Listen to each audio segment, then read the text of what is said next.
Veja no ICL Notícias, segunda edição, palco internacional. Ao lado de líderes mundiais, Lula lança pacto global contra a fome no G20 e faz crítica velada a Bolsonaro. Votamos em 2022 em um contexto de desarticulação do Estado de bem-estar social. Sob pressão, Milei ameaça ficar fora de acordo contra a pobreza, mas na última hora, a Argentina assina documento.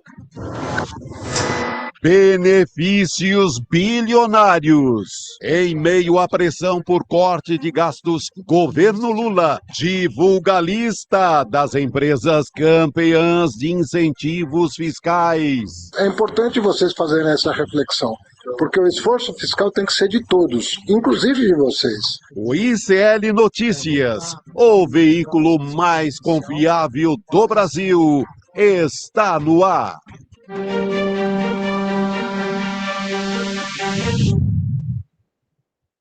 Olá, boa noite, seja muito bem-vindo, seja muito bem-vindo. ICL Notícias, segunda edição, está no ar, começando essa semana, dia 18 de novembro de 2024. Já vou dar boa noite também, além de você que nos assiste pelos canais do Instituto Conhecimento Liberta e Eduardo Moreira no YouTube, na Pop TV, no Rio Grande do Sul, para os meus companheiros de bancada, Rodrigo Viana, Chico Sá, prazer estar com vocês. Boa noite, comunidade, boa noite, Rodrigo, Gabi. Semana importante, hein? Boa noite, Gabi, boa noite, Chico, boa noite para todos que moram nesse país em que a turma da imprensa cobra corte de gasto, mas não paga imposto. Que beleza. O neoliberalismo brasileiro é assim, o cara fica ali o dia inteiro cobrando Estado mínimo, manda esses funcionários públicos embora, e vai lá na contabilidade uma tremenda isenção fiscal. Dá uma isenção aí, é mais ou menos isso que eles passam a vida pedindo. Mas, no G20, que começou hoje, importantíssimo esse evento para alçar o presidente Lula, que é um grande líder internacionalmente também, falou sobre taxação de super ricos. Sim. A contramão disso que a gente está conversando aqui. E também tem outros bafafás aí do G20 que a gente vai tratar. Bafafá é uma palavra que eu não ouvia. Bafafá é muito bom, e vindo de uma jovem, né? Um tremendo bafafá. Se eu falar bafafá, Tá aprovado. se eu falar bafafá, meu Deus do céu, o mundo cai, mas uma jovem pode falar. Aliás, era legal ver uma coluna assim no ICL. Bafafá. Bafafá com Chico Sá. Bafafá da semana. Eu defendo. Vamos mandar para o Chico. Bafafá da semana. E um dia para humilhar, né? Um dia da natureza do Rio de Janeiro. Ao sol estrondoso. Aquela foto do G20 é para humilhar o mundo inteiro, né? Estupendo. O Eduardo Paes fica tirando onda, né? Porque, pelo amor de Deus. O Eduardo Paes está tirando onda e a gente vai trazer aqui quais foram os principais pontos do discurso do presidente Lula, também o que está em jogo por aí, né? Ele falando sobre desigualdade muito, principalmente, combate também à fome no mundo, que é uma grande bandeira do presidente Lula. Mas a taxação dos super ricos eu acho que é o grande destaque, porque tem gente que não defende, né? Então... só tem, viu? Mas acho que como resultado do G20, acho que por enquanto essa aliança contra a fome, porque sai com algo concreto, um fundo, né? E, Rodrigo, são 82 países. Adesão. E tem mais, eu vi, tem uma série de entidades que não são ligadas diretamente aos governos, mas é muita coisa. E 25 bilhões em caixa, né? De dólares. De dólar. Não, eu estou só esperando a turma aqui do Estado mínimo dizer não pode fundo contra a fome, porque vai estourar as contas públicas. Né? Eles vão avisar, porque, Daqui gente... a pouco sai coluna de opinião aí. Vai sair. Gabi, esse fim de semana eu fiquei um pouco ainda espantado, eu não sei por que eu me espanto, mas a capa da Folha de São Paulo no domingo é um mergulho de cabeça no privatismo, um ataque ao Estado brasileiro, mais uma vez, aos funcionários públicos. Eu vou trazer aqui a capa da Folha de São Paulo para a gente dar uma olhada. Eles fizeram uma pesquisa, o Datafolha, o que a população acha do funcionalismo do Estado brasileiro. E chamaram esta manchete: 80% defendem demissão de servidores por mau desempenho.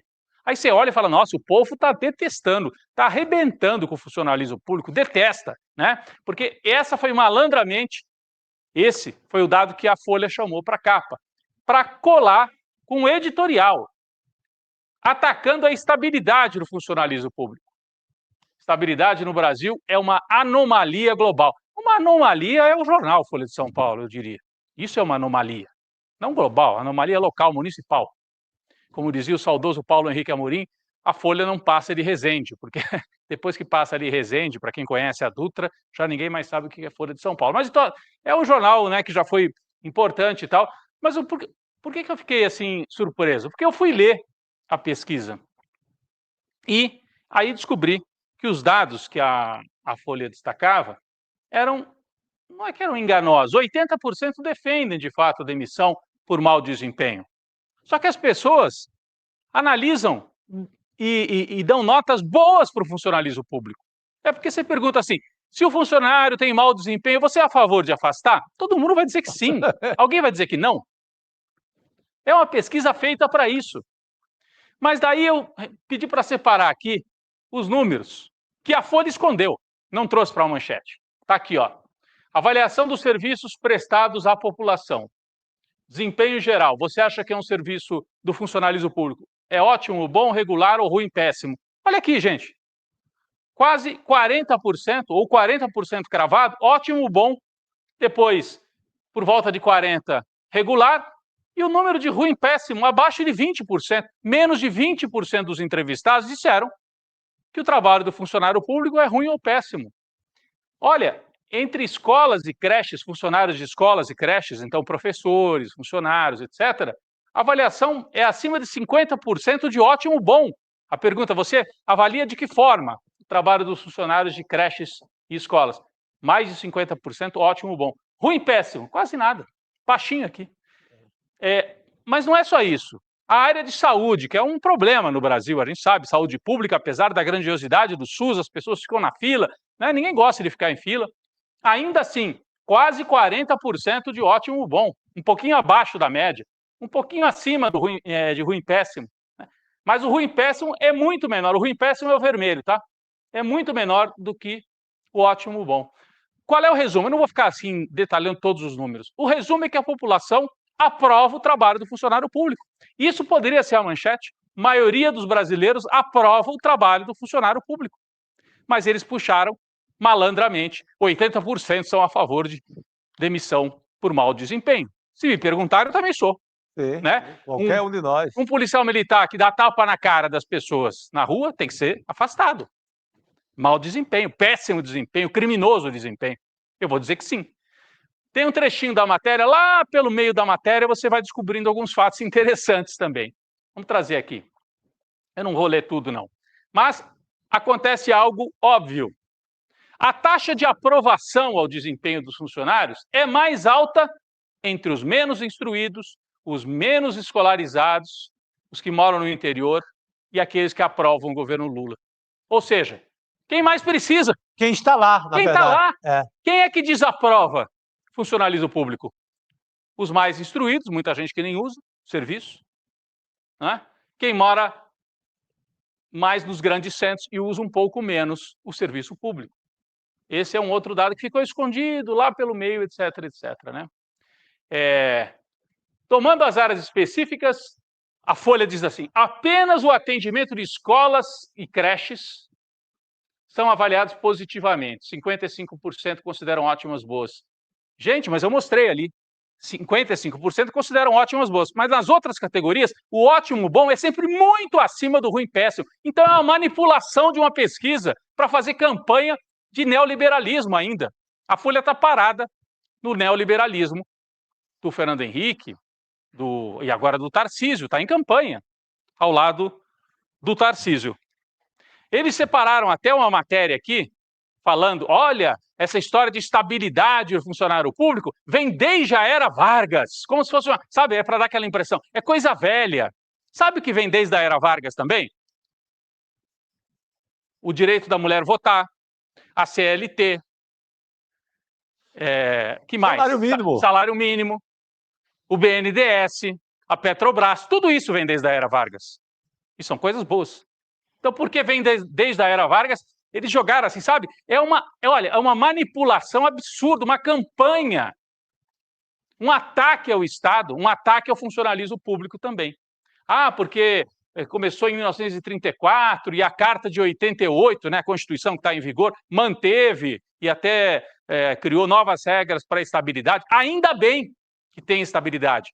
Ou a Folha quer voltar para a República Velha, em que o coronel nomeava o funcionário público. Acho que é isso. Uma parte da elite brasileira, especialmente paulista, não se conformou até hoje com a Revolução de 30 e queria voltar para o café com leite, para a república lá da oligarquia. Né? Agronegócio é isso, né? Café com leite. Ali era Estado mínimo. Estado mínimo. Beleza pura. Quem sabe até século XIX. Né? Quem é que falou sobre essa pesquisa também, a manipulação, de certa maneira, da pesquisa? Não é que o Datafolha manipulou os números, eu não estou dizendo isso, mas o trato editorial da pesquisa. Antônio Lavareda, um dos maiores especialistas em pesquisa, não é petista, não é de esquerda, é um técnico, trabalha com pesquisa. Escreveu no GGN, aliás, o GGN compilou o que ele falou e transformou num artigo. Ele diz o seguinte, o Antônio Lavareda, especializado em pesquisa, ótimas notícias do Datafolha para o funcionalismo público. Os defensores de uma reforma administrativa podem argumentar de tudo, menos que a maioria dos brasileiros desaprova o serviço público. Ele foi ler os números, como eu fiz. Aliás, eu tinha lido. Quando eu vi o texto do Lavareda, eu falei, estou em boa companhia. Estou em boa companhia, porque ele fez uma análise técnica e falou, a Folha destacou tudo menos o que interessava, que a população aprova e apoia o funcionalismo público. Alguns trechos da fala do Lavareda, um dos maiores especialistas em pesquisa no Brasil.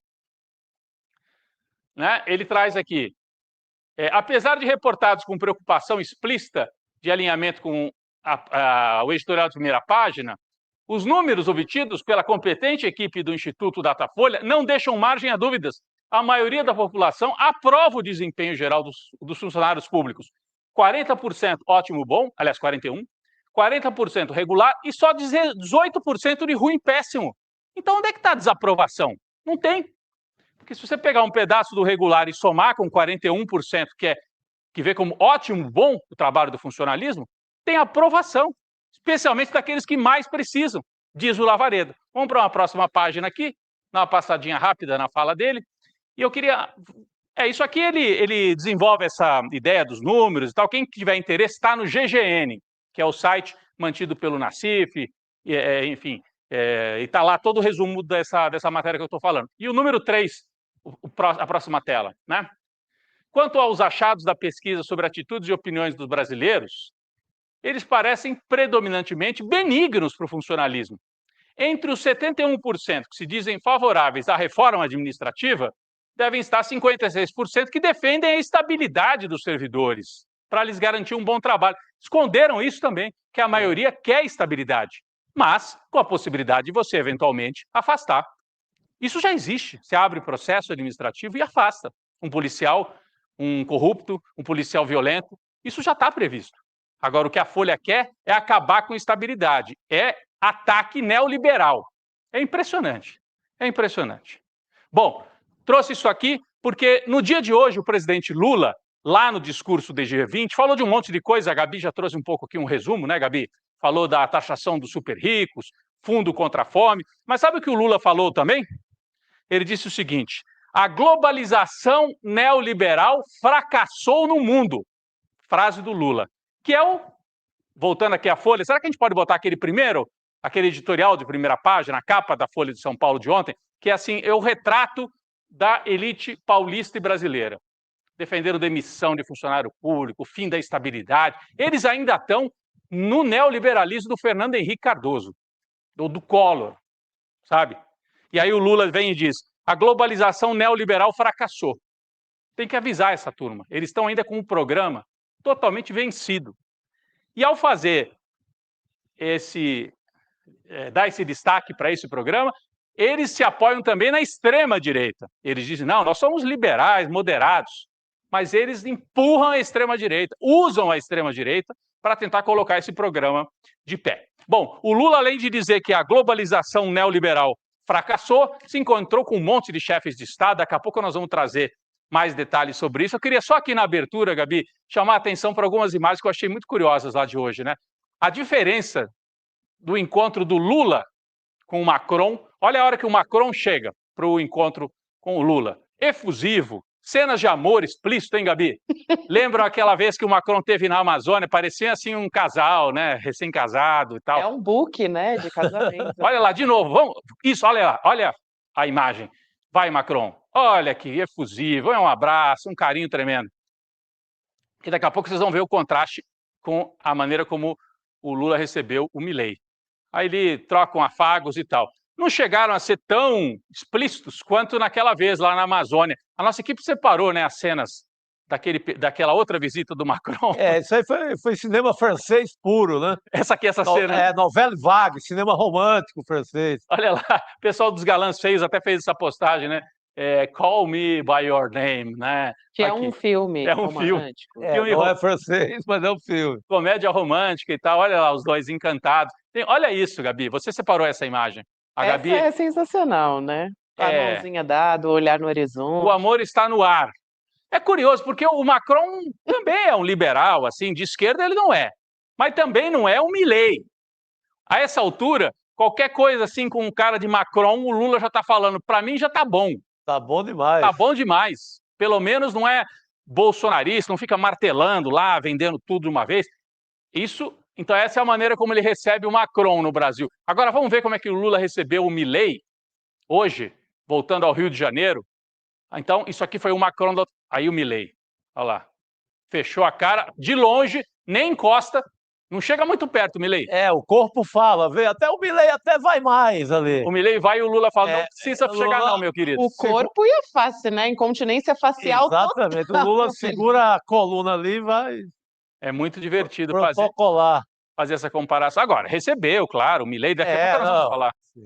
E o Milei, inclusive, voltou atrás, né? O Milei literalmente dá uma dobradinha na coluna ali na frente do tava mais...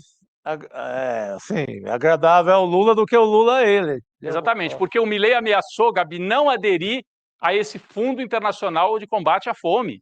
A Argentina, não vamos entrar nisso. Porque ele quer ser diferentão, não porque o Brasil que está fazendo, que está propondo, não está fazendo sozinho, está propondo. Aí um sujeito que nem o Macron, que não é de esquerda, adere.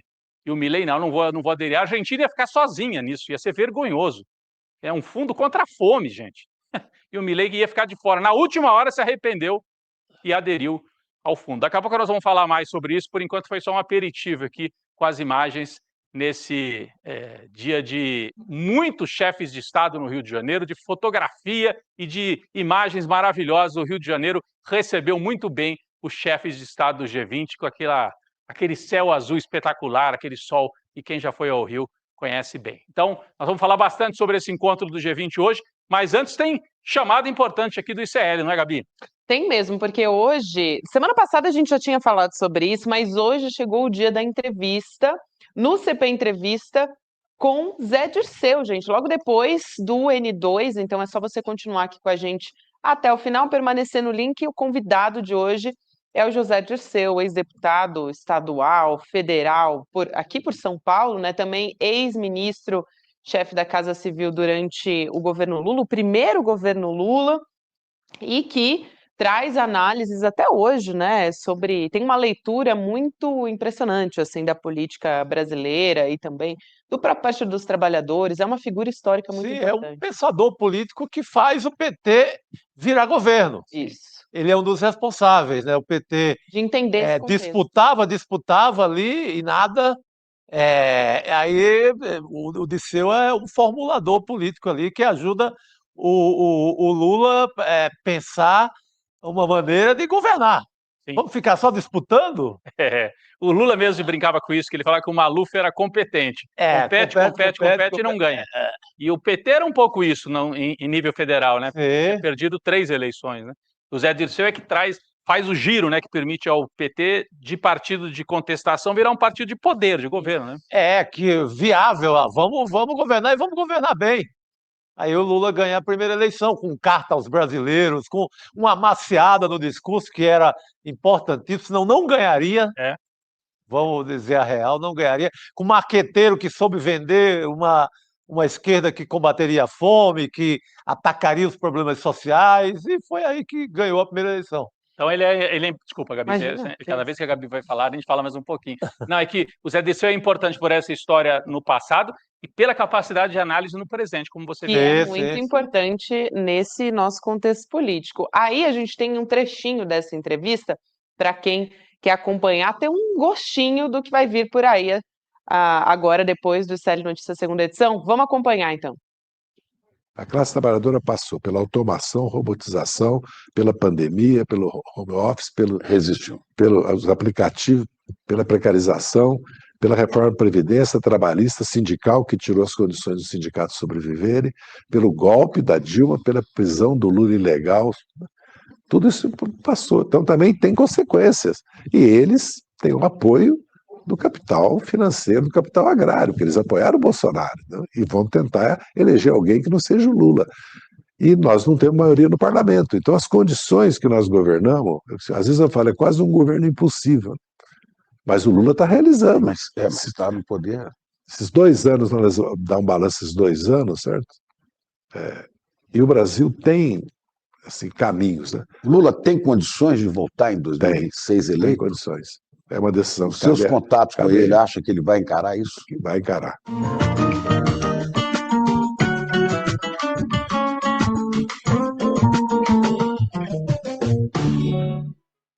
Excelente, hein? E o Chico, excelente entrevistador. Nossa. Então a gente tem aí frases do Dirceu, né? Histórias do Dirceu que eu diria que são inéditas, apesar dele ter uma longa Não, história. tem autocrítica, pedem muita autocrítica, tem, viu? Aviso a vocês, e tem de uma maneira muito inteligente. É isso. E tem também histórias da vida pessoal do Zé Dirceu, né? O Chico Pinheiro traz muito isso. Ele tem procurado fazer isso nas entrevistas todas, né, do programa. Então é divertido também por esse lado, para quem tem curiosidade sobre política, né? Acompanhar a entrevista 7h30, né? Acabou aqui o 7h30. N2, Só começa. permanecer no link. É isso aí. Ficar no link, É acompanhar com a diretaço. gente. Parabéns aí para toda a nossa equipe, né? Que tem feito assim entrevistas brilhantes aí no CP Entrevista. Tô ansiosa para acompanhar depois do Estadão Notícias segunda edição. Bom, vamos continuar falando do G20 aqui. A gente já trouxe um pouquinho aqui do presidente Lula, a relação ali com outras lideranças, né, com o Macron, em dissonância total com o Javier Milei, mas hoje, como a gente tem comentado, é um dia importantíssimo para o presidente Lula, para a nossa política internacional também, com a abertura do G20, é um grupo de países com as principais economias do mundo, está acontecendo lá no Rio de Janeiro. Tem líderes de 19 países, né, que compõem o G20 e as 19 maiores economias do mundo, como eu disse, mais a União Europeia. Por isso que é 20, né? 19 mais a União Europeia. E o presidente dos Estados Unidos, Joe Biden, marcou presença lá. Também a gente tem da China, Xi Jinping, a gente mostrou aqui o Emmanuel Macron, da França também, e o Javier Milei, da Argentina, um pouco... Estava ali meio deslocado, junto com as mas ele fica ali deslocado, viu, Gabi? Mas a turma dele está fazendo negócio lá embaixo. Sim. Nas salas, porque a gente vê ali o retrato político, né? São fotos e etc. Mas tem uma turma que trabalha para valer, que são os técnicos, os economistas, a equipe de governo de todos esses países, e a Argentina está fazendo bons negócios, aliás. O Brasil garantiu uma compra de gás volumosa aí, que vai render um bom dinheiro para os argentinos. Então, não é também assim, veio para bagunçar o coreto. Está lá a turma dele fechando negócio, que ele não é bobo, né? É isso, Chico. E também, a gente já falou que o presidente Lula lançou essa aliança global contra a fome e a pobreza, que tem sido o principal assunto, talvez, destacado. Essa é uma proposta brasileira, por isso que é tão importante, com a adesão de 82 países, esse fundo que a gente já comentou aqui, de bilhões, né? E na fala, a gente vai começar aqui a falar um pouco sobre o discurso do presidente Lula, né? Ele deu uma alfinetada, não poderia perder essa oportunidade, deu uma alfinetada no Bolsonaro, só que ele, como de costume, ele não citou o nome, né? do ex-presidente Bolsonaro. Ele disse que o Brasil saiu do mapa da fome em 2014 e depois voltou em 2022, que foi durante a gestão Bolsonaro, durante o governo de Bolsonaro. Então, ele estava falando isso num contexto de desarticulação do estado de bem-estar social no Brasil, e a gente tem justamente o trecho dessa fala do presidente Lula. Vamos assistir. Vamos lá. Conseguimos sair do mapa da fome da FAO em 2014, para o qual voltamos em 2022, em um contexto de desarticulação do estado de bem-estar social. Foi com tristeza que, ao voltar ao governo, encontrei um país com 33 milhões de pessoas famintas. Em 1 ano e 11 meses, o retorno desses programas já retirou mais de 24 milhões e meio de pessoas da extrema pobreza. Até 2026, novamente, sairemos do mapa da fome. Aí a fala do presidente Lula é um momento muito importante, né, para as nossas relações internacionais, para Lula se colocando como uma liderança da América Latina e global também. Exatamente. E a gente fala muito de que esse governo ainda não tem a A marca. marca. Uhum. Se isso começa a dar certo, é uma marca não só para o país, mas uma marca para o mundo. Mas, Chico, fala. Não, pode não ser. Você está já pensando.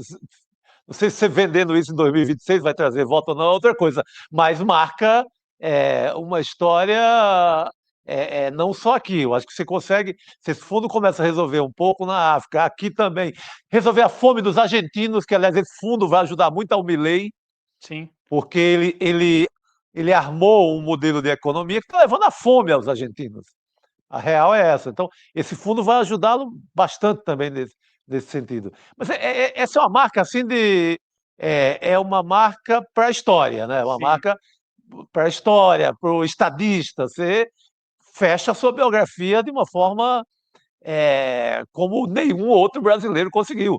Aí, no caso, nem Getúlio, nem JK, ninguém. É que eu fico pensando assim, é uma marca que o Lula já teve dos primeiros mandatos, porque afinal o programa, o Bolsa Família, primeiro ele lançou aquele programa contra a fome logo no comecinho, em 2003. Sim, que Fome depois, Zero. Fome Zero, que depois virou o Bolsa... Virou não, assim, mas depois a ênfase foi para o Bolsa Família e o Fome Zero perdeu um pouco a centralidade, porque Sim. o Bolsa Família cumpria esse papel, que eu acho que é uma marca Exato. que é importante internacionalmente criar esse fundo e tal, mas para o curto prazo aqui é um pouco uma repetição do que para o público interno, é uma repetição do que o Lula já fez. Eu nem pensei, tanto que eu nem pensei em governo, pensei em biografia. Em biografia. Não é? É uma coisa ali de fechar a biografia com chave de ouro e resolver toda. Se o biógrafo tinha, que é o Fernando Moraes, tinha alguma dúvida que faltava, tem uma história para o mundo inteiro. Que é uma história que ela nasce com essa história do Josué de Castro. Sim. Médico, sociólogo, cientista de Pernambuco. Ele escreve o Geografia da Fome e ele já lança essa ideia em 1940. E depois ele vira diretor da FAO. Então, o Josué falava isso na própria tribuna da ONU várias vezes. Só que era muito distante. O próprio Josué, ele morre exilado na França sem poder voltar para o Brasil. Os militares o exilam porque ele queria combater a fome, porque ele dizia que a fome era uma questão política. Então, o Lula retoma essa ideia no Fome Zero e estende para o mundo agora. Sim. Mas é uma marca, assim, eu entendo o que você quer dizer, que realmente para o governo precisa de mais uma coisa, porque isso talvez não seja entendido como uma novidade. Eu acho que para as pessoas o Lula já sempre falou disso, é importante. Quem passa fome, claro que vai ficar a favor, é o Lula, que bom, é coerente com o que ele já fez e tudo, né? Agora, não é uma marca nova, né? Não é algo a mais, né? Mas eu acho importantíssimo, e assim, é um golaço, né? Se conseguir operacionalizar esse fundo e fazer com que ele chegue lá na ponta, e conseguiu o compromisso de muitos já para isso, mais de 80 países. 82, deveria ser a com a preocupação Argentina, 82. de todos os países. Além de meio ambiente também, que é uma preocupação, urgência climática também deveria ser uma preocupação zero. Mas, de qualquer forma, foi o primeiro passo aí, e acho importante que tenha sido colocado pelo presidente Lula.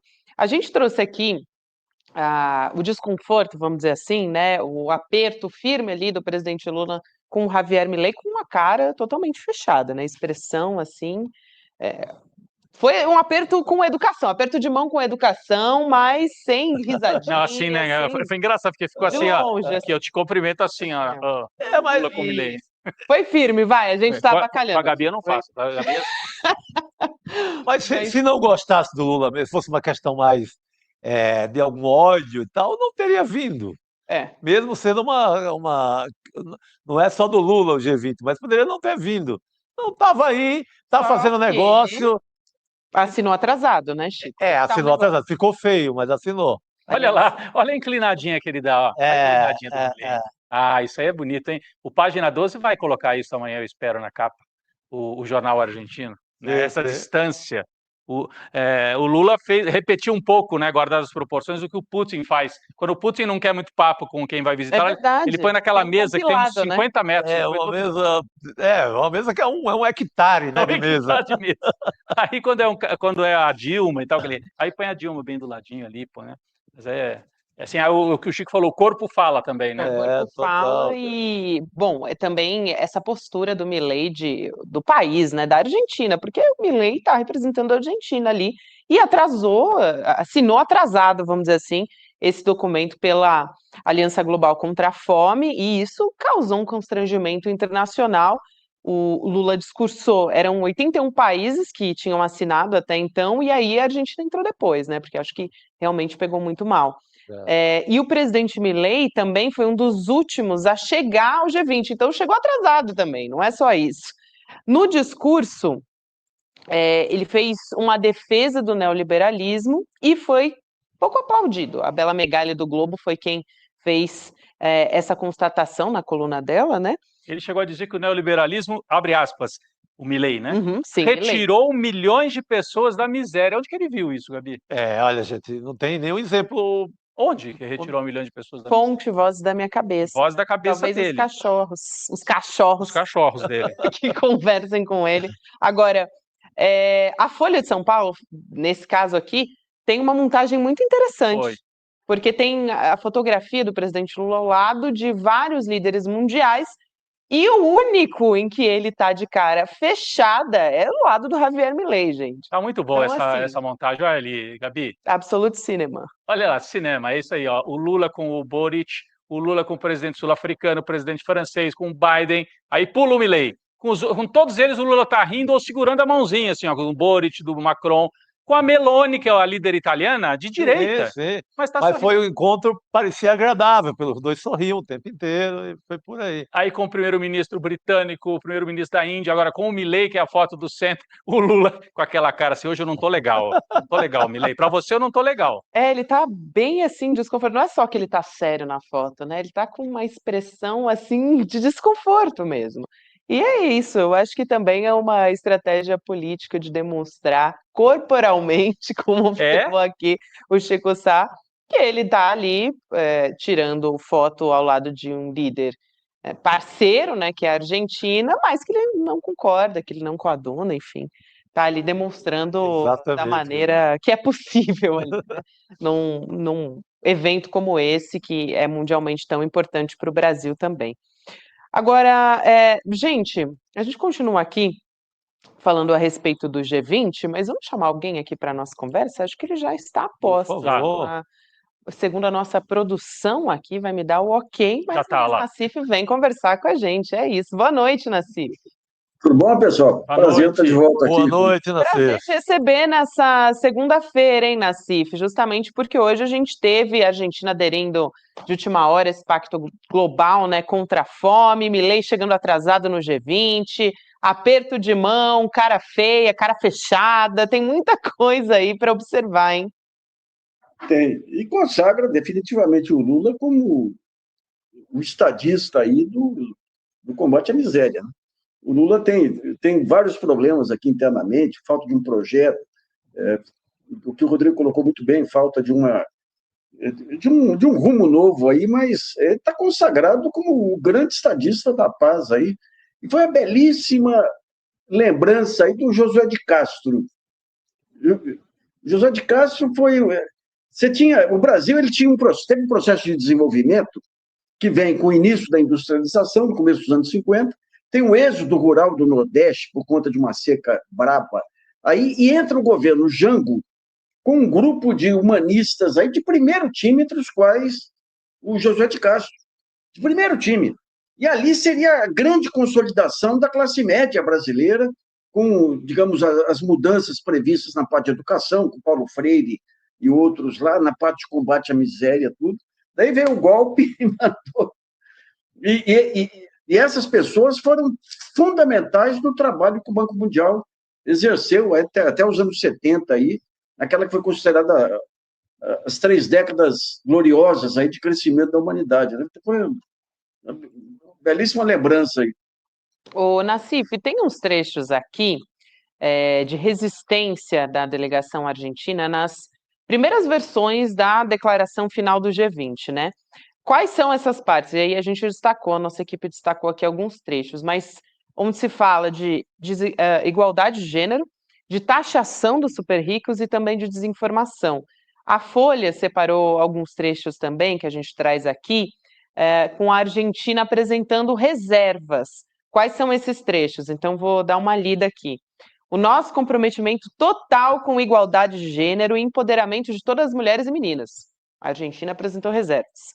E encrencou também com o termo discurso de ódio, declaração que ainda não foi divulgada, e agora há pouco a delegação argentina disse num comunicado que não vai aderir a vários pontos da declaração, disse que não vai vetar, mas também para ela, né, para a Argentina, ou mais especificamente para Javier Milei, aparentemente se comprometer com igualdade de gênero, com combate à fome. Mas, né? Gabi, eu não entendi essa. Eles não vão aderir, mas também não vão vetar. Como é que vai funcionar isso? Na negociação tem a possibilidade de fazer ali uma Uma espécie de abstenção, vamos dizer. não, um anexo ali para o argentino, um anexo ali para os hermanos assinarem que tem contrariedades com determinados temas que não fecham bem, mas na prática É porque vai criou tá uma lá. resistência, mas o Brasil não quis ceder, né? A É Argentina. que eles têm a Manteve. cartilha deles, que é trumpista hoje, que é ligada a todo o ideário da extrema-direita internacional, eles não querem ferir isso. O Milei não quer, depois que o Trump ou algum outro líder da extrema-direita chegue e diga, pô, cadê você, pô? Na hora H você foi a favor de que homens fossem iguais a mulheres? Pô, a gente não é dessa turma. Pô, tá traindo. Está traindo a causa. Então, é nessas circunstâncias que nasce essa contrariedade aí dos argentinos. Quer dizer, do presidente Milei. Tem que levar em conta que os principais adversários da direita argentina foram as mulheres, né? A Evita e agora a Cristina Kirchner. Então, Para ele é muito... as mulheres argentinas, eu sou filho de argentino, eu tenho tias argentinas aí que eu sei como é que são. São brabas. Muito bom. É isso. Tem também, a gente estava falando aqui a respeito do G20, a gente teve uma espécie de esquenta para o G20, vamos dizer assim, né? No fim de Começou semana, né? no final de semana, isso na verdade começou no final da semana passada. Mas antes do G20 começar, no sábado, a Janja, a gente falou sobre isso até no ICL Notícias primeira edição, sobre as declarações da Janja, muita repercussão nas redes, a fala dela sobre o Elon Musk, principalmente durante o G20 social. Vamos assistir esse trecho a respeito da fala da Janja sobre Elon Musk. Vamos ver. Pessoas, para tirar pessoas de dentro da água, a gente teve que combater a desinformação. A gente arriscou, as pessoas arriscaram a vida de pessoas fazendo aquilo. Está levando à morte. Então, era essa consideração que eu queria fazer, que esse tema a gente colocou aqui no CRIA. Alô?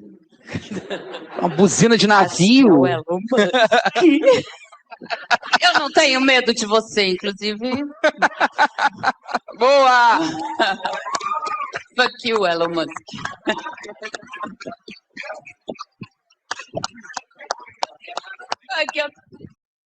Eu vou aproveitar e trazer aqui a resposta do Elon Musk, né? Ele disse o seguinte: vão perder as próximas eleições.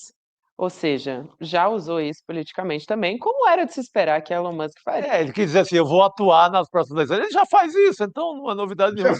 Nenhuma novidade. Eu só fiquei revoltado com a Janja porque ela fala em inglês, poxa. Em português é tão bonito essa coisa que ela falou. Para ele. Por favor, o popular. Ô, Nassif, mas fizeram um carnaval aí dizendo, não, a Janja errou, a Janja criou um problema. Assim, será que se ela tivesse parado antes do palavrão ali, ela falou em tom de brincadeira, mas ali tá mexendo com... Agora ele é um funcionário quase, né? Um futuro funcionário do governo dos Estados Unidos, né? Ela falou, não tenho medo de você. Aí ela parou e falou... É que houve a risada ali e tal, e acho que ela entrou, né? Embarcou, vamos dizer. A sua avaliação, Nassif? Foi inconveniente, mas o carnaval que estão fazendo aí, o que apareceu de críticos de hábitos de primeiras damas aí, tá todo mundo... É uma coisa simples de você ter posição, então daí tem aquela enxurrada de colegas nossos, todos aí, mostrando as regras. Foi inconveniente, efetivamente, mas não afetou em nada as relações com os Estados Unidos, não vai mudar uma vírgula do que o Trump ou o Musk pretendem em relação ao Brasil, né? Então, foi inconveniente, mas a repercussão, especialmente no Brasil, aí tá exagerada aí, né? Tá Só exagerada. aqui, viu, Nassif? Não teve repercussão. Eu acho que eu entendi a coisa, assim, acho que foi inconveniente, poderia ter evitado, óbvio. Eu também acho que devia ter parado na frase anterior. E tudo bem, mas eu acho que essa coisa coloquial do fuck you, o gringo usa mais, o americano, o inglês, é mais normal. Como o carajo argentino é mais normal no mundo latino-americano inteiro. E virou até slogan do Milei. Então, eu acho que não teve muito apelo internacional por conta de... talvez seja mais pesado para quem está nessa onda permanente de crítica à Janja, quem está no Brasil, mas não teve repercussão alguma em lugar nenhum fora do Brasil. Agora, cá para nós, você compara esse episódio pequeno com, digamos, a grandiosidade política aí desse encontro aí, é uma coisa ridícula. É uma coisa... Mas o que tem é isso aí, você tem parte aí dos colegas que, sabe, é capaz de criticar o Lula porque ele falou A ou B lá no encontro que reúne os 19 governantes dos maiores países do mundo, né? Aliás, foi uma vitória diplomática sem paralelo, cá para nós. Eu participei do COP20, até mediei uma mesa lá, que o Itamaraty convidou lá, mas esse encontro aqui, o discurso do Lula, o pacto que foi assinado, aí mesmo que seja retórico, grande parte, aí, porque você tem as diferenças políticas e tudo, foi um feito diplomático e um feito individual do Lula, efetivamente. O Lula e o Papa são os dois grandes estadistas da paz mundial em um mundo que está perto de uma conflagração. Não é pouca coisa, não. Eu acho também, gente, tem uma coisa importante aí, que acho que o Nassif que ressaltou, que eu acho importante, né? Que a repercussão, ou foi o Chico, de quando homens se posicionam. Tudo bem, a Janja não tem um cargo político, né? Não é um cargo, é um posto de primeira-dama, e, enfim, a gente teve diferentes perfis de primeira-dama ao longo da história do Brasil. Mas a gente não tem, por exemplo, a repercussão quando o ministro do Trabalho, que aí sim é governo falando, diz para trocar alface por chicória, né? Que é uma declaração de um homem que está no posto do governo. Isso eu acho sim que deve ser colocado, né? Pega, por exemplo, Gabi, quando o Bolsonaro ele esculhamba a primeira-dama francesa. Não teve a repercussão aqui na mídia brasileira como teve agora a fala da Janja. E ele era a maneira que ele foi deselegante, sem educação, canalha, cafajeste com a primeira-dama da França, com a mulher do Macron. Não teve a repercussão que teve agora. Então, é nessa história. É um homem e uma mulher. E aqui não estou dizendo que ela estava correta, não. Não, a gente já falou aí, foi inconveniente. Agora, eu acho que colocam, às vezes, uma perspectiva que eu acho que se a Janja não tivesse como primeira-dama, todos os problemas do Brasil seriam resolvidos, assim, né? Porque eu ouço, assim, críticas a absolutamente tudo, ou então ela nos bastidores articulou isso e aquilo, enfim. Eu acho que é um pouco excedido, assim, as críticas. Muita gente pegou birra, né, em Brasília, dentro do próprio governo, né, Nassif? Pegou uma birra, ela foi eleita ali, pegaram uma birra, uns têm o ciúme por conta lá do jogo de poder, outros pegaram uma birra, e todos eles juntos, óbvio, que pelo fato de ser mulher. Sim. E tem muita gente lá que atribui a ela, digamos, uma certa anomia do governo Lula. É exagerar demais, né? uma pessoa com a história do Lula, com 80 anos de experiência e tudo aí, ser influenciado pela esposa dele. E tem muito tema que ele não entrava, que ela começou a entrar lá e trouxe ele, essa questão da igualdade de gêneros e tudo. O Lula ele tinha um pouco aquela visão um pouco machista lá, que foi amenizada aí. Sim. Mas é esse negócio, é machismo mesmo, Você pode fazer as críticas que for lá, mas, digamos, a dimensão das críticas contra ela denota esse machismo estrutural nosso. Agora, eu fico pensando se o Trump já estivesse no poder, porque a gente está falando aqui só do Milley. O Milley deu um trabalho, mas é assim, né? É um sócio menor aí da história toda, né? Agora, imaginou se porque o Trump estaria com a pauta parecida com a do Milley, eu imagino, né? Criando problemas, dificultando a aprovação de documento, né? Querendo empurrar o documento para um outro lugar. Você imaginou? Se o Trump já estivesse no poder, a situação seria realmente dramática. O Brasil, assim, o timing foi melhor para o Lula, ainda com o Biden no finalzinho de governo, né, Chico? Sim, sem a menor dúvida. A proposta do Trump nos Estados Unidos é um desmonte de todas as instituições. Viu? A democracia liberal, como a gente conheceu, com agências reguladoras, Congresso, direitos individuais, a própria ONU, o acerto entre nações, ele quer destruir tudo isso, né? Sim. É impressionante, eu nunca vi um risco tão grande assim, né? A pessoa fala, não, mas na hora H ele vai recuar, mas o simples fato de ter um presidente do maior país do mundo, da maior nação do mundo, propondo uma desregulação total, que é algo que interessa ao mercado financeiro, aos grandes oligopólios e monopólios e ao crime organizado. São os três que se juntaram aí para apoiar Bolsonaro, quando veio a Associação dos Rifles dos Estados Unidos, a máfia dos jogos, né? E quando você pega o Brasil com esse aperto orçamentário, de repente falta dinheiro para a Polícia Federal, falta dinheiro para o TCU, falta dinheiro para a universidade. Então, digamos, esse aperto que o mercado está dando com essas previsões de taxas de câmbio e tudo aí, está dentro dessa lógica aí de desmonte do conceito de Estado Nacional. E o Lula representa fortemente essa ideia do Estado como um amenizador aí das desigualdades. Né? Então, eu acho que o que fica mesmo, quer dizer, a foto, né? Eu estava até pedindo para o pessoal colocar aqui a foto, porque a gente está falando da Janja, do Elon Musk, mas isso aí é nota de rodapé do rodapé do rodapé, né? O que fica mesmo é a foto que o Chico falou, absurda, daquela paisagem maravilhosa, além de tudo, né? Além do peso político de uma foto com 20 chefes de Estado ali em frente ao Pão de Açúcar. O que fica é a China chegando com força total, que vai ficar, tem a visita depois do G20 também, vai fechar negócios assim como nunca fechou. Já vem daquele porto do Peru que ali já amedronta um pouco o Império Americano, né? Você tem tem um momento em que a China já tem mais negócio na América Latina do que os Estados Unidos. Então o que vai ficar é esse tipo de coisa. Na grandeza histórica vai ficar isso. A China, a Índia, né? Esse peso todo. Não, esse é o problema.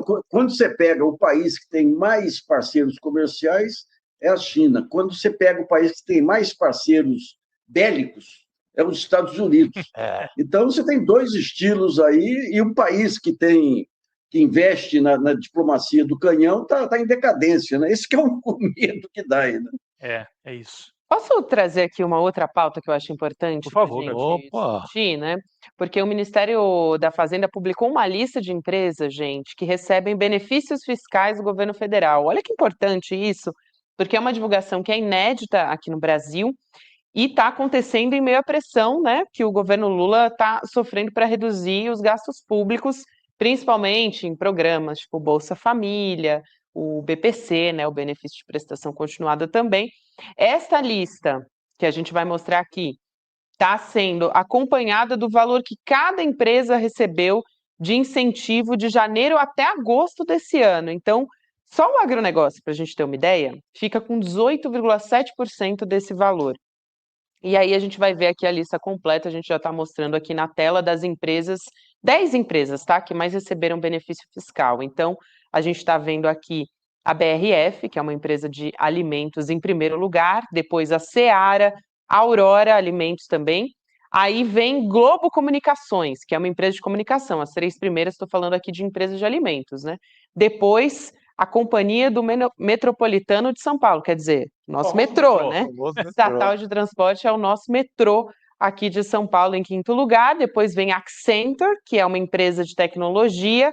A MPD, que é uma empresa de engenharia, também. A EC, Centro de Contatos, que é uma empresa de teleatendimento, em 8º lugar. Em 9º lugar, Atento Brasil, empresa de atendimento ao cliente. E em 10º lugar, uma empresa de logística, que é a Log20.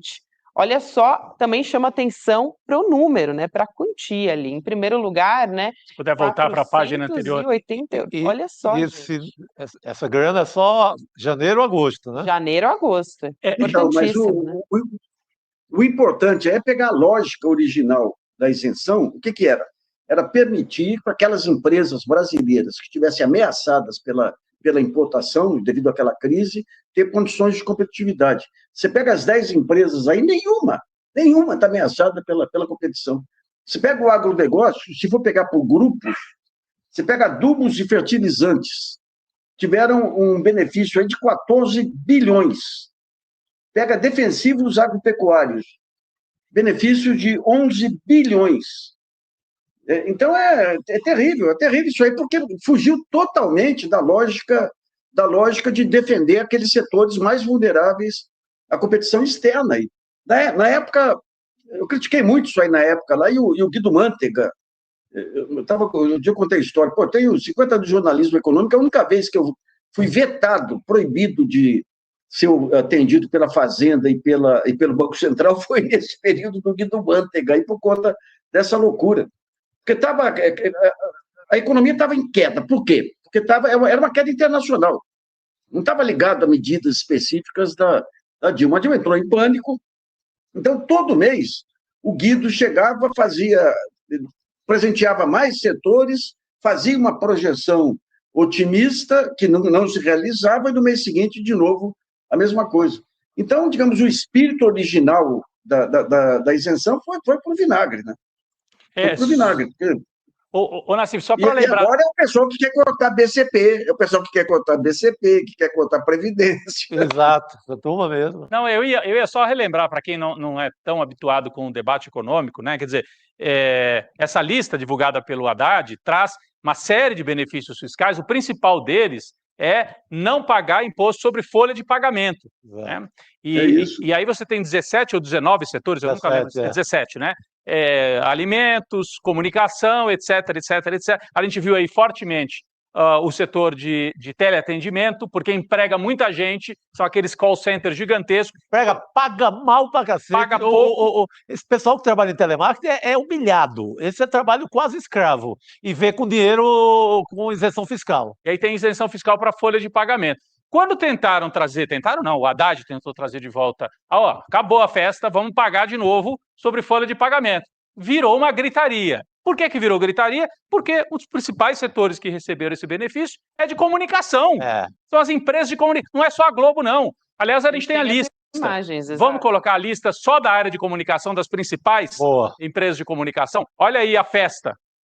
Globo Comunicações, 150 milhões de reais de isenção de janeiro a agosto de 2024, gente.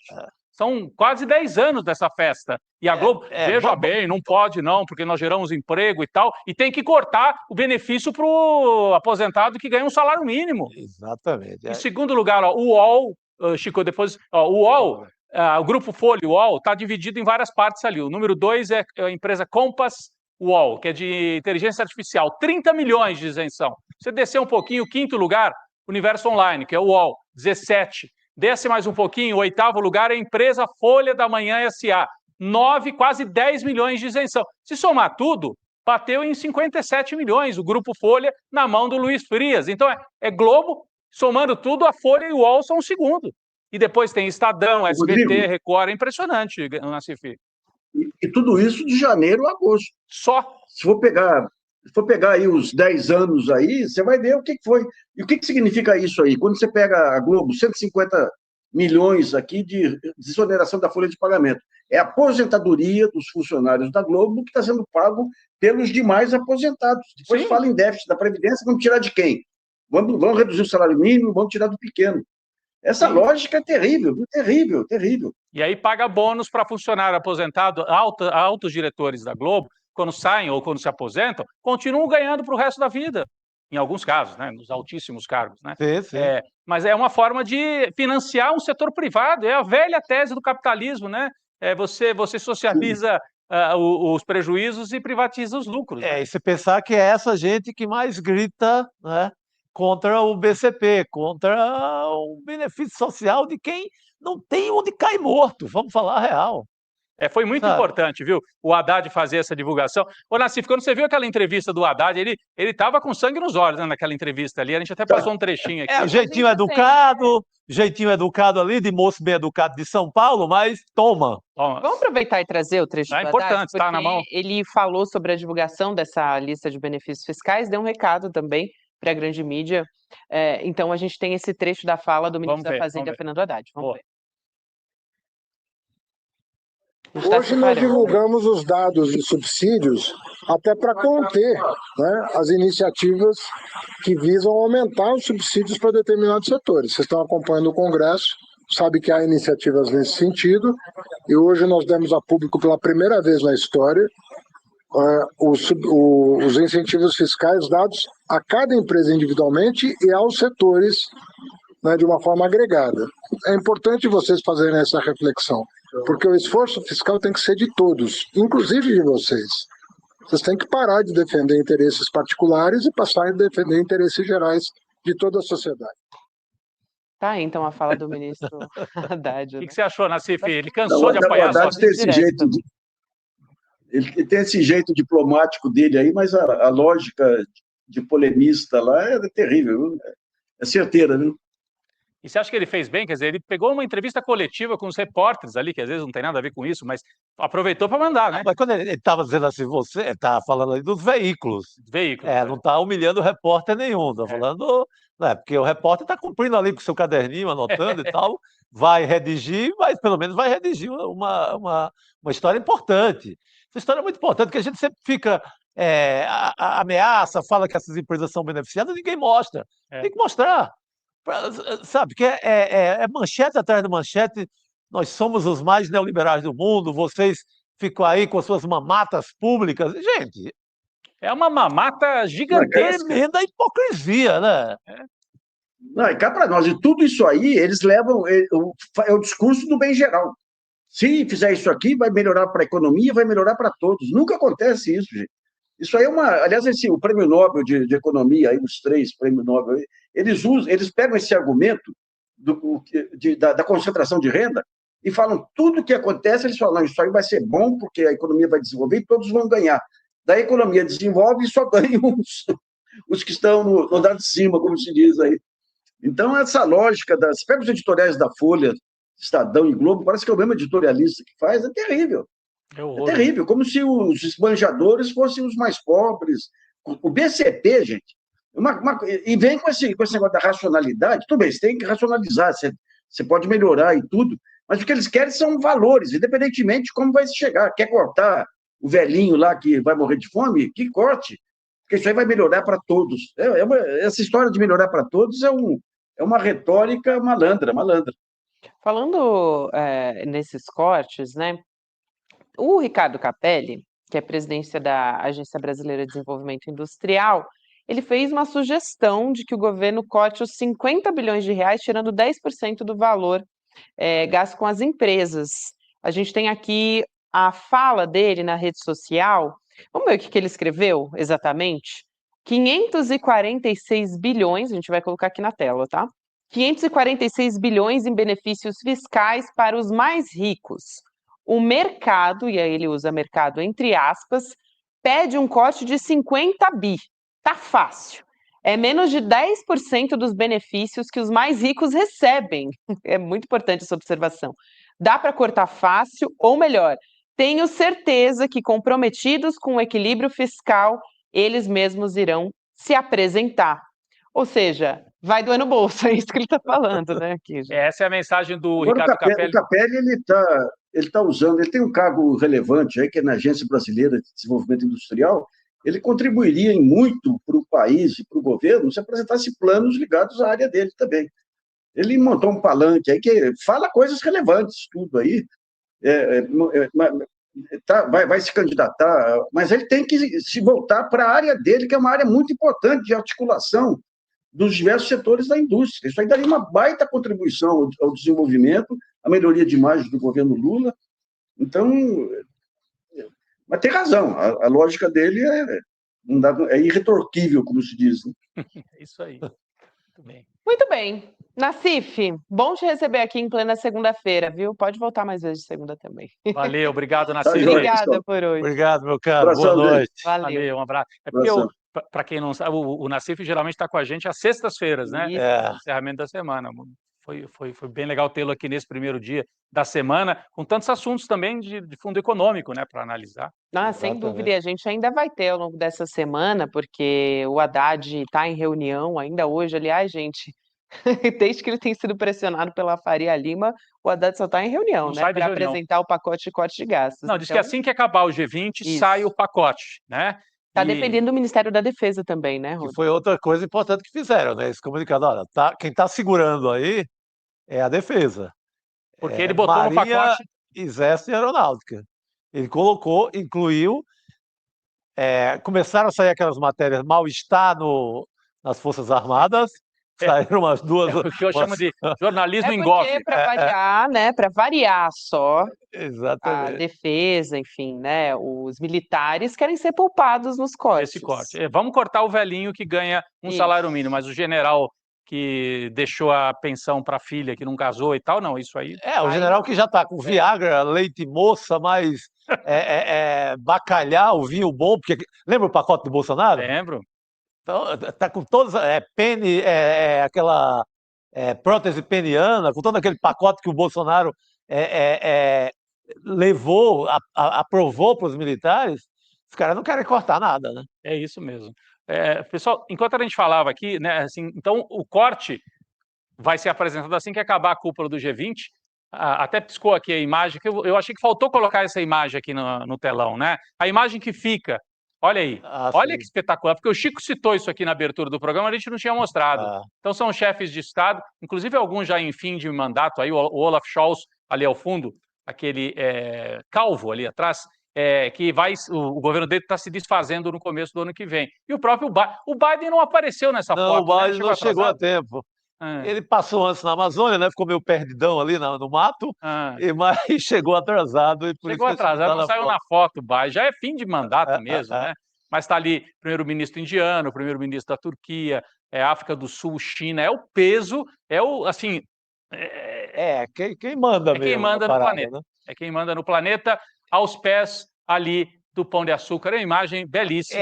Por isso que eu falei, o prefeito o Eduardo Paes vai para as redes sociais e tira uma onda, né? Uma boa onda, porque é para humilhar mesmo essa paisagem, esse dia no Rio de Janeiro. E foi o dia que marca o lançamento da Aliança contra a Fome, tá até ali embaixo, né? Aliança contra a Fome e a Pobreza, com esse fundo que o Lula conseguiu articular com 82 países. Na última hora, até o Milei saiu na foto e falou, não, eu vou aderir.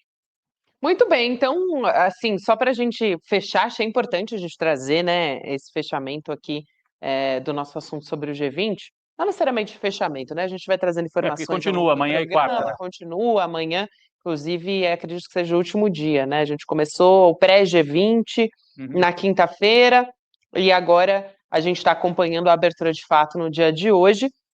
Agora, um outro assunto importante, que a gente falou muito na semana passada, foi a respeito daquele atentado à bomba no Supremo Tribunal Federal. Agora, a Polícia Civil de Santa Catarina e a Polícia Federal estão investigando o incêndio na casa da ex-esposa desse homem, que foi responsável pelo atentado à bomba lá no STF. A mulher é a Daiane Dias, e ela é suspeita de provocar o incêndio, está internada com queimadura, gente, de 1º, 2º e 3º grau pelo corpo todo. A gente tem as imagens da casa, né, também. Olha só, a gente está vendo aqui o print do nosso site, né, stellenoticias.com.br.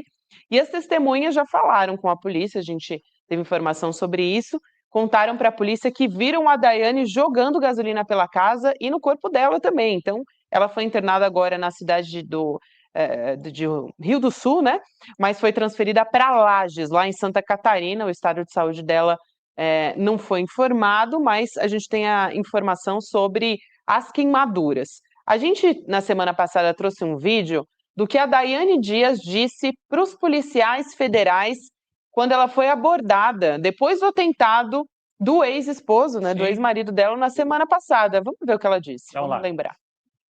Não, assim, do fato em si, ele falava que ia matar gente, ia se matar. O Alexandre de Moraes. Sim, mas só o Alexandre de Moraes ou... E quem tivesse perto naquela hora. É. Então ele já tinha esse plano já há um tempo atrás. Desde a eleição. Quando foi ganhar a eleição. Ele foi lá, naquele 8 de janeiro, ele estava lá? Não. Vocês participaram aqui na cidade, né? Aqui na cidade. Ele disse como é que ele ia matar o Alexandre? Mas falou que ia. Ele falou que mataria, ele se mataria. E tu acha que ontem deu errado, porque ele foi sozinho? Não, deu errado não. É? Deu certo. Não. Descobriram o que ele fazia e ele foi obrigado a se matar. Porque, imagina, ele é muito pequeno, perto de todo o sistema, de toda uma coisa. Ele é uma única pessoa tentando burlar um sistema todo corrompido. Ela fala com uma naturalidade, né? Ah, ele ia matar o Alexandre de Moraes, depois ele ia se matar, assim, como se fosse um fato assim, cotidiano, né? Então foi a fala dela aos agentes da Polícia Federal na semana passada. A gente podia voltar com a fotografia da casa do Vanderlei, do Francisco Vanderlei, queimada, só para explicar uma coisa. Na frente da casa funcionava uma espécie de um quiosque, que ele trabalhava como chaveiro, Gabi. Ele já tinha sido dono de bar lá em Rio do Sul e atualmente trabalhava como chaveiro. Então tem um quiosque onde ele atendia os clientes e ele morava ali no fundo. A bandeira do Brasil como uma marca ali dos bolsonaristas, que eles sequestraram a bandeira como um símbolo da extrema-direita, e ela teria queimado para apagar provas. Muita gente acredita que foi isso também. Porque foi onde o ex-marido morou e ela também morou ali nessa casa. Então, eu acho que porque ela não mora mais lá, eles estavam separados. Isso. Eu acho que ela ficou com medo, Chico, que pode ter alguma coisa comprometedora contra mim também, e meteu fogo em tudo ali. Talvez assustada, né, pelas circunstâncias, pela repercussão de toda a história. Mas ela fala friamente da possibilidade da morte do Alexandre de Moraes, né? Isso é que é impressionante. Impressionante. Ela fala que já era um assunto muito corriqueiro entre eles, já estava incorporado ali. Agora, gente, é pobre gente levada a isso por uma seita, né? Sim. Por uma doença chamada bolsonarismo no Brasil. Doença total. Aliás, eu estava vendo, o nosso colega, o Fábio Panunzio, fez um comentário no Série Notícias Primeira Edição, bastante duro, como deve ser mesmo, contra o bolsonarismo. Aí sofreu um ataque de um desses, que se dizem jornalistas da extrema-direita e tal, movendo toda a comunidade de extrema-direita contra o Panunzio. Então você vê que é uma doença mesmo. Que segue.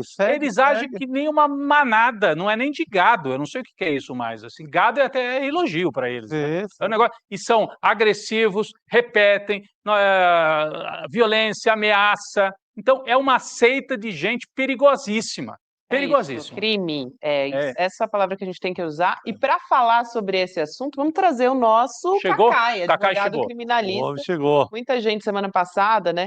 A própria imprensa, enfim, o Bolsonaro falou: é um maluco, é um fato isolado. Não é um fato isolado, né, Cacai? Boa noite para você. Boa noite.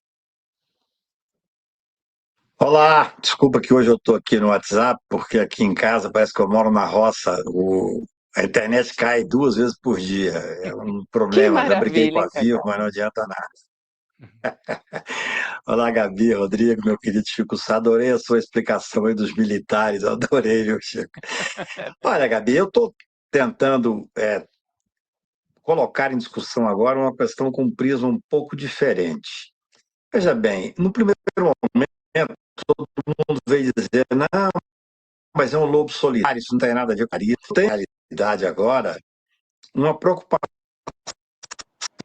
Opa, a gente teve um probleminha com a internet aqui, né? A Cacai avisou. Agora dos lobos solitários. Por quê? A gente está com dificuldade aqui. Cacai, está muito ruim. Né? A gente vai estabilizar a conexão com o Cacai e a gente volta a conversar com ele. A conexão e a câmera. A conexão e a câmera do Cacai. Mas ele já tinha avisado realmente que estava com problema de conexão. Na boa vontade. Ele volta a conversar com a gente. Ele estava falando ali Olha só, parece que Voltou. voltamos, hein? Vamos tentar agora, Cacai. Eu vou tentar, embora parece que está travado, né? Não, agora Não, aqui voltou, te agora ouvimos. promete. Olha, Ou não, né? Quando começa. Pô, Eu tive essa esperança. não, minha previsão, eu não sou um bom profeta de conexão, não. É isso. Bom, daqui a pouquinho ele volta para conversar com a gente, mas o Cacai estava falando ali a respeito de lobos solitários e tal. Foi uma discussão que a gente levantou na semana passada. Lobo solitário é aquela pessoa que planeja o atentado, que realiza o atentado sozinha. E o que eu vejo muitos analistas, né, falando sobre isso e tal, é de que, na realidade, até conversei hoje de manhã, não quero aqui, né, puxar a sardinha para em detalhes, mas hoje de manhã conversei com o professor Paulo Demuro a respeito da potencialidade, né, do potencial do discurso da extrema-direita e de Jair Bolsonaro, de fato, de que, na verdade, esses discursos da extrema-direita, de que essas bolhas, elas têm um comportamento que é replicado, não é um fato isolado. Ele pertence ali a um grupo de bolsonaristas, é um bolsonarista notório, está nos grupos de WhatsApp, se candidatou, né? Disputou eleição. Pelo PL. Pelo PL. A gente não está falando de alguém com uma atitude isolada, a gente está falando de alguém que ouviu do líder máximo do país por 4 anos de que o ministro Alexandre de Moraes era um canalha. Enfim, e por aí vai, né? Que tinha que dar vida pela liberdade. Então é disso que a gente está falando, né? Não é um caso isolado. Mas, enfim, vamos ouvir o Cacai sobre isso assim que a internet dele estabilizar. Aí a gente também quer saber com o Cacai o que o PL da anistia, o que pode sair daí em relação ao PL da anistia, porque isso prejudica ou não o Bolsonaro, né? A gente teve, inclusive, não só o PL da anistia, mas também a eleição nos Estados Unidos. Então, há quem diga, o Bolsonaro está usando isso como uma maneira de se colocar como fortalecido, justamente porque a gente teve um caso como esse agora e ele sabe que a anistia dele está em risco. Foi um impacto muito grande. O projeto de anistia no Congresso deu uma esfriada. Total. Um ou outro esperneou ainda, mas ó, a prova que isso não é um lobo solitário é que já a mulher já fez outra história. Tocou fogo na casa. Se na prova ou não, isso se multiplica. Não dá para fazer um cálculo de quantas pessoas poderiam repetir essas cenas parecidas, mas milhares. O pensamento é igual. O pensamento desse rapaz que cometeu esse ato lá em Brasília, ele não pertence só a ele. Ele não é só de Santa Catarina. Ele não é só de Rio do Sul. É um pensamento que está na cabeça de muita gente. Isso. E é um pensamento, Rodrigo, que repete frase a frase do Bolsonaro. Eles simplesmente plagiam o Bolsonaro. Ou o Bolsonaro plagia os seus seguidores. É a mesma coisa, eles falam a mesma coisa, as mesmas frases, o mesmo gesto, a mesma bandeira, o mesmo patriotismo. Então, milhares podem repetir esse ato dele. Sim, e precisa. Agora a Polícia Federal apreendeu o celular, apreendeu, enfim, outros elementos que permitem estabelecer quais eram as redes, porque ele certamente participava de redes extremistas. Podia ser que fosse uma rede ali de Rio do Sul, que é uma cidade do interior de Santa Catarina, não estava tão articulado assim nacionalmente. Não sabemos, precisa investigar, porque essa gente não chegou à toa ao 8 de janeiro. Houve patrocínio. Aliás, a investigação da Polícia Federal vai atuar sobre esses vários campos, né? Os agitadores, os mentores, os patrocinadores e as pessoas que foram pessoalmente cumprir a tarefa de quebrar tudo, arrebentar tudo, achando que estavam atuando de maneira a libertar o país de um projeto comunista, aquele delírio dos golpistas, que é isso que eles são, e tem que ser punidos, né? Então, o Francisco Vanderlei faz parte dessa mesma tradição. Exato. Eu até falei isso na semana passada. O corpo estendido no chão do Francisco não é só um corpo estendido no chão. Ele é uma fotografia de um filme que começa muito antes. A gente pode voltar até o Rio Centro, a ditadura, ou pode depois avançar e chegar ali nas agitações promovidas pelo Bolsonaro e também nos discursos em que ele dizia: vocês têm que dar a vida pela liberdade. O Francisco Vanderlei acreditou. Exatamente, alguém que acreditou. Por isso que, cara, se eu tivesse algum parente assim, adoecido por isso, capaz de cometer uma atitude dessa, ou capaz de pegar um ônibus para Brasília, ser preso nessas condições, cara, a primeira coisa que eu faria era processar Jair Messias Bolsonaro. Merece. Como família prejudicada. Que eu não queria o meu pai numa situação dessa. Eu tenho um amigo que tem um pai numa situação dessa no Rio Grande do Sul. Foi para Brasília, foi preso, ele saiu lá do trabalho dele em Porto Alegre, tirou o pai da cadeia, ele já tinha tem mais de 80, quase 80, conseguiu levar de volta para Porto Alegre, mas o pai fica ameaçando de novo, sabe? Querendo ir para frente do quartel, não segura. É uma doença. E ele está pensando em fazer isso. Processar. Processar quem originou isso. Seria genial. Se o comportamento do pai dele até ali, um pouco depois da eleição do Bolsonaro de 2018, era uma coisa e virou isso, vira um problema familiar. Então, se eu tivesse qualquer parente nesse estágio mental, eu processaria Jair Bolsonaro. E você viu, Gabi, nós estamos falando da ex-mulher do Francisco Vanderlei, podia até botar de novo a imagem dela aqui, a ex-mulher, foi a segunda esposa, porque antes o Francisco Vanderlei teve um primeiro casamento, teve acho que 2 filhos, a imprensa entrevistou, não ela, que botou fogo na casa, entrevistou a primeira esposa do Francisco Vanderlei, e ela disse exatamente isso que o Chico está falando aqui. Ela falou, depois que o Bolsonaro perdeu a eleição, o Francisco Vanderlei enlouqueceu. Enlouqueceu. Ele entrou em surto. E eles estavam ali, ele e a ex-esposa, assim, muito alinhados, porque tem um momento da fala, até no vídeo, que eu acho interessante ver o Você Rodrigo. está falando dessa esposa que era a última, né? A segunda. Porque perguntam para ela, deu errado? E ela diz, não deu errado, não. Ou que seja, descobriram. ela acha, para ela deu certo, quer dizer, o plano deu certo. O plano era esse mesmo, era provocar um tumulto, provocar uma comoção, e pagou com a vida. Entregou a vida num altar do fascismo. Foi chamado, a primeira coisa que aconteceu com ele, ou com a alma dele, foi ser chamado de maluco pelo próprio Bolsonaro. Sim, é assim que o Bolsonaro agradece. Então, valeu? Será que vale esse sacrifício? Mas também porque tenta apartar dele, é como se ele não tivesse nada a ver com isso, né? Eu não tenho responsabilidade sobre isso, eu estou tentando pacificar o Brasil, eu quero anistia. Então é nesse sentido. É nesse sentido, mas isso que o Chico fala, Gabi, também, seria interessante que os bolsonaristas mais radicalizados ouvissem o que o Bolsonaro acha deles. Maluco! Eu estou fazendo só onda aqui, vocês que vão aí se matam, bando de maluco. Eu tô aqui querendo cavar a minha anistiazinha com a ajuda do Michel Temer, se for possível. Agora, se tem maluco que quer explodir o Supremo, são malucos, fazer o quê? É isso, o Bolsonaro trata vocês assim. Aí quando vem um jornalista como o Panunzio e diz o que é o bolsonarismo, como é que ele deveria ser tratado, o sujeito lá da Jovem Pan se ofendeu, o outro, e atacou o Panunzio e botou a matilha. Porque eles acionam o exército deles ali. Botou para atacar a rede toda em cima do Fábio Panunzio. Está acostumado, o Panunzio não vai ligar para isso, pô. Isso aí, mas mostra o que eles são.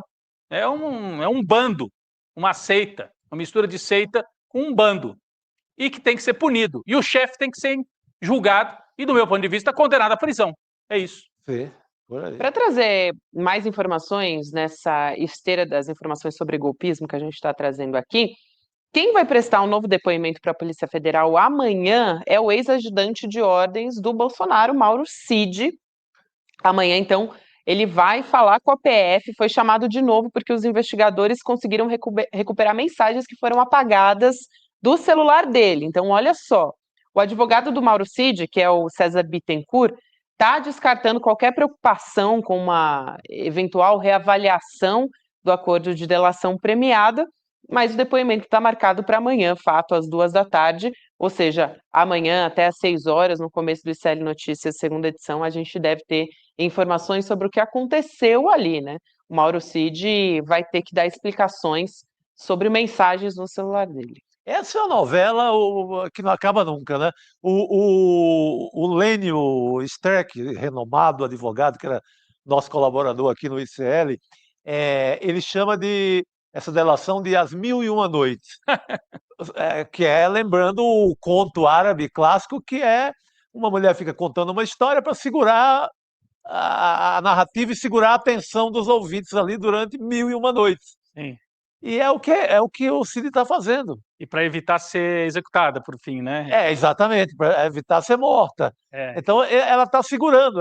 Ela, no caso, é o Cid. É o Cid. O tenente-coronel Cid está segurando essa conversa mole, noite após noite. Então ele remenda aqui, remenda acolá. Óbvio que ele já entregou muita coisa importante. Já tem muita coisa que mostra, assim, com muita evidência, que as ordens eram de Bolsonaro. Esse momento é muito importante. Essa noite, esse conto dessa noite que ele mostrou que o Bolsonaro era quem mandava, que ele obedecia ordens e etc., foi importante. Mas ele está fugindo, cara. Ele fica ali na moita, aí lança uma isca, volta, recua, sabe? Então tá na hora da Polícia Federal dar mais um aperto. Mais um aperto, porque, né, como eles conseguiram abrir mensagens que ele tinha apagado, lembra? Usaram aquele software israelense e reabriram várias mensagens de celular, computador e tal, e descobriram trocas de mensagens que o Mauro Cid não tinha contado. Então é por isso que ele está sendo chamado de novo e pode ter coisa mais quente aí para incriminar o Bolsonaro. A gente espera que até o final do ano o inquérito seja concluído e enviado à Procuradoria-Geral da República. É isso. Gente, eu quero dar um recado do Cacai aqui. Cacai? Porque, né, a gente estava tentando conversar com ele, vocês viram que ele teve problemas de conexão com a internet. Ele falou, olha, Gabi, que pena, né? Pede para diga aí, por favor, que a responsabilidade é da Vivo, que ele já caiu muitas horas ontem e hoje também. Então, ele se queixa com muita razão. Ó, pô, Vivo, vamos melhorar aí. O Cacai precisa falar com o seu público, seu gigante público. E ele está falando de Brasília, não é que ele está no sítio dele, né? No interior do interior, é em Brasília, né? Exatamente. Ali mas perto o do Cacai lago. vai voltar, viu, gente? O nosso chat aqui pergunta também. Cacai volta para conversar com a gente numa outra oportunidade. Hoje não, né? Hoje não, mas numa outra oportunidade ele volta. O Cacai que sempre cobra do Procurador-Geral da República, no que eu aproveito para boa noite, Gonê. O Cacai sempre cobra, vamos resolver essa parada. Seja para um lado, seja para outro. Esse vácuo, esse buraco aí que está sendo deixado em relação a Bolsonaro, isso faz mal ao país. Sim, sem dúvida. É isso. Então a gente continua tocando os nossos assuntos por aqui. Tem um outro caso, gente, que assim, para dizer o mínimo, é lamentável, né? O caso dos estudantes da Faculdade de Direito da USP que foram hostilizados, estudantes negros, por estudantes de Direito da PUC de São Paulo. O caso aconteceu durante uma partida de handebol, para quem não sabe, no interior de São Paulo, em Americana, e uma aluna foi apontada como uma das autoras dessas ofensas, né? Ela foi demitida do escritório de advocacia onde ela era estagiária. A gente tem o vídeo do momento em que os estudantes da PUC estão xingando os alunos da USP de pobres e cotistas. O que não é xingamento. Racistas, né? O que não é xingamento. Isso. Não é xingamento. É crime. É. Vamos assistir.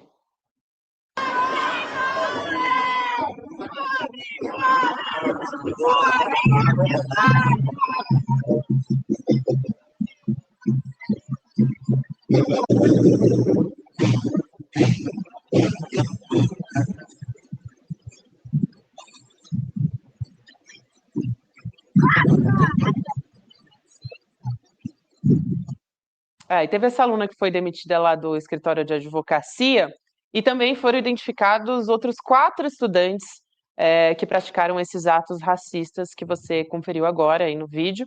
A Faculdade de Direito da USP e da PUC de São Paulo, eles divulgaram uma nota conjunta repudiando isso que aconteceu, né? Se comprometendo a apurar esse caso todo e responsabilizar os envolvidos. Então, a gente tem um trecho da nota aqui, as 2 faculdades, então, dizendo: essas manifestações são absolutamente inadmissíveis e vão de encontro aos valores democráticos e humanistas. Vão de encontro, só para esclarecer aqui, vão contra, né? Vai ao encontro seria o oposto disso. Historicamente defendidos por nossas instituições. Diante disso, as entidades signatárias comprometem-se em apurar rigorosamente esse caso, garantindo ampla defesa e o devido processo legal e a responsabilizar os envolvidos de maneira justa e exemplar. Olha, realmente assim, eu vi esse vídeo e eu fiquei impressionada que no dia de hoje, né, em 2024, a gente ainda tenha pessoas em faculdades de elite falando isso, tendo a certeza de que nada vai acontecer. E, felizmente, a gente tem tido respostas, rápida, né? Respostas rápidas. como desse escritório onde Tanto do essa aluna escritório quanto da estagiava. PUC, né, Gabi? Porque Também. a PUC, ela teve um papel fundamental, a PUC de São Paulo, no final da ditadura, quando muitos professores tinham sido afastados da USP pela ditadura. A PUC, na época do Dom Paulo Evaristo Arnes, foi a universidade que acolheu vários professores importantes. Então, ela tem historicamente um compromisso com a democracia, com os direitos humanos, vários atos políticos decisivos em campanhas eleitorais recentes são feitos dentro do campus da PUC. Então, a PUC tem uma tradição de defesa dos direitos. Eu não estudei na PUC, eu não estou falando para... Teve uma ação violenta até, né, Rodrigo, lá na ditadura, muito invasão, simbólica, no teatro da Universidade Católica. O Erasmo Dias comandou uma invasão à PUC, houve resistência dos estudantes, e o Dom Paulo Evaristo Arnes era o arcebispo de São Paulo, fez da PUC uma trincheira de defesa da democracia. Então, esses estudantes que cometeram essas ofensas e tal, não conhecem essa história e estão, infelizmente, sujando o nome da PUC. Mas a universidade é muito maior do que eles. A história da PUC é muito maior do que esta gente pequena, que, infelizmente, reflete também um tipo de pensamento que existe na elite de São Paulo e do Brasil. Né? Agora, essa moça, ela reproduz um discurso muito forte ainda hoje no Brasil contra as cotas. Isso. Esse discurso começa... Esse discurso, aliás, nossa imprensa inteira... Era contra as cotas. Alimentou isso na origem, porque era contra as cotas. Todo mundo era contra as cotas. Então, é um discurso alimentado por toda a elite brasileira. Ela reproduz hoje, ainda em 2024. Uhum.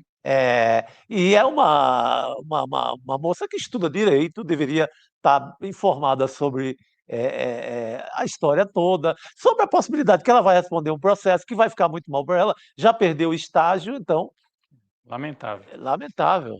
Mas acho importante que tenha consequências. Tem, né? Porque... até hoje você vê com muita facilidade um ou outro ali em repartições, em debates, surgindo contra as cotas. Não aceita o fato da Universidade Brasileira, no geral, ter recebido muitos negros. A universidade mudou um pouco. Mudou completamente. Vá na PUC Rio ou na PUC São Paulo, vai a alguma universidade brasileira importante hoje, no Brasil inteiro, que você vê como mudou.